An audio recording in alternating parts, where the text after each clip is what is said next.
What's up? What's up? Real MVPs, Ricky Widmer here, and I am not your fearless host. I am not a fear-filled host. I'm just Ricky Widmer, and I'm here for Brandon Swanson yet again, because Brandon, of course, didn't get my threat from last week, so we had to suspend Brandon Swanson. So Brandon Swanson is suspended indefinitely, as Dave's putting up the Trump hat. He's suspended indefinitely. I can't have people working for this country that just don't show up to the show.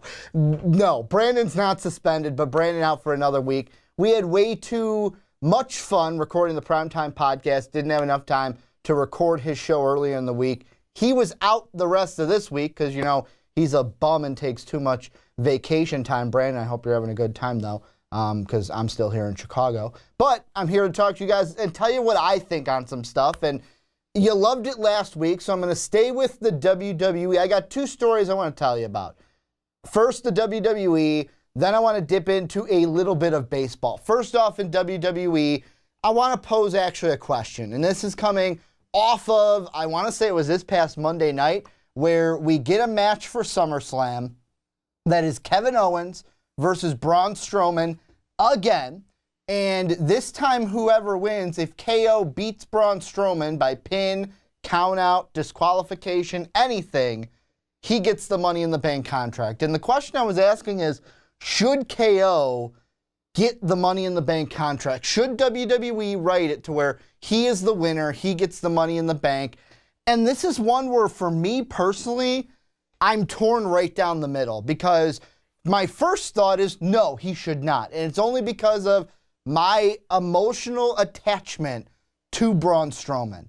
I love Braun Strowman. Ever since I'm going to say the beginning of this year, Mania, even though it wasn't the beginning of the year, but just roll with me here.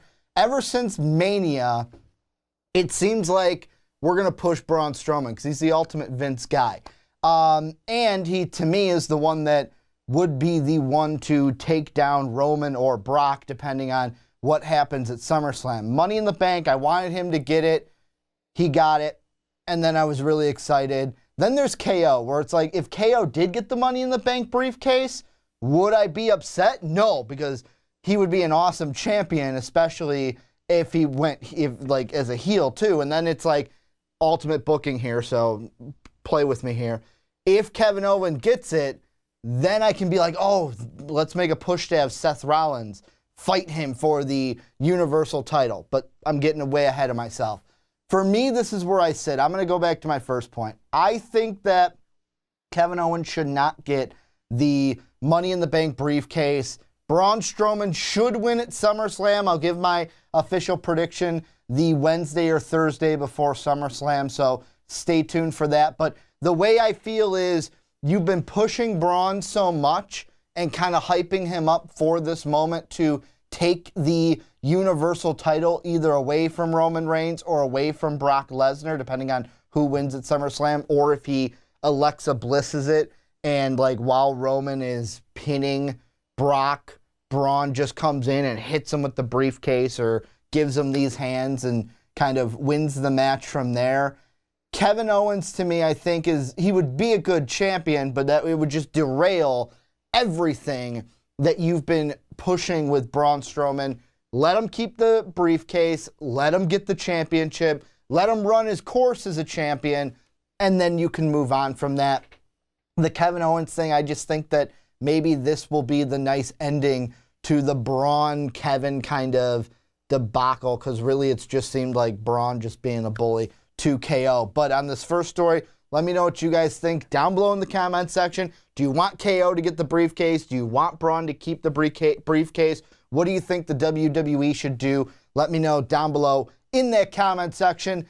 And then we're going to move on to the second thing I wanted to talk to you guys about, and that's the San Diego Padres. I know what you're thinking, Ricky, it's the trade deadline, and you want to talk about the Padres. What kind of reefer are you smoking? Because I want some. I know that's what you're thinking. But the reason why I'm talking about the Padres is because they caught my eye with a ticket promotion that they have. So if you guys have not heard, the Padres have a ticket promotion where basically for $100, $99, you get 5 wins. And I know what you're saying, Ricky, you mean 5 games? No, 5 wins. So I buy this promotion, I go to a Padres game. they win. All right, I can go to the next game. You can go to every game up until they win 5 games. Once they win that 5th game, all right, you can't go to no more games. You got to buy $100 more. And the first thing I thought about this was, my first thought was like, whoa, how could this be good for the organization? If you're a team that's losing a lot, that means you're basically giving away tickets. Like, yeah, I know it's $100, but like, what's the math on this? And I went in and did the math, and if we hypothetically did it from the beginning of the season for the Padres, there would be, I want to say it's 7 or 8 times, I think it's 8 times you would have used this promotion. So you would have spent about a little over $800 so far this season. And the ranges have kind of split. The average for it, so for an average of 100 games, you would get about 12 to 13, some 11. So 11 to 13 is your average range per $100, which is not bad. Like 10 would be $9 or $10 per game. 11, 12, I think is like closer to that $9 mark. There were only 2 times in that 8 that the streak of 5 wins was under a 7 or 8 game stretch. And there was one time where the stretch was you got 16 games within those 5 wins. And the more I think about it, from the fan side, this is amazing because when the team is bad, like when I was a Cubs fan and the team was bad, it was very easy to, well, not super easy, the Cubs were still like, but it was easier to go to Cub games. Now that the Cubs are really good, it's close to impossible to go to Cub games unless you really want to pay up for those tickets. On the South side, though, like my Sox fans, they're dealing with the greatness right now. Cheap tickets, you get this, they got a promotion of like, I think it's brews and bleachers where it's like a $22 bleacher ticket, and then you get 2 brews for the game. You got to be $21 to get the vouchers, but you get a bleacher ticket and 2 beers for that $22, which is a pretty good promotion. But this one, I think, takes the cake because if I'm a Padre fan, $9 a game, I'll go to a game for that. Yeah, you might be saying, Ricky, it depends on where the tickets are. Even if it's nosebleeds, $9 a game, it's pretty much like, yeah, I could do that. Plus, you're not just getting 1, 2 games. Like I said, there was one streak where it was 16 games. You could go, and I know everyone's not going to every single game. Maybe that plays into it. But if you're someone that's like, yeah, I'm going to go to every game in that streak, you can go to 16 games and only pay $100. That's $6 a ticket for that 16-game streak. And on the side of the Padres, at first I was like, you know what, this can't be good for the organization. They'd be losing money. But then I started to think about it.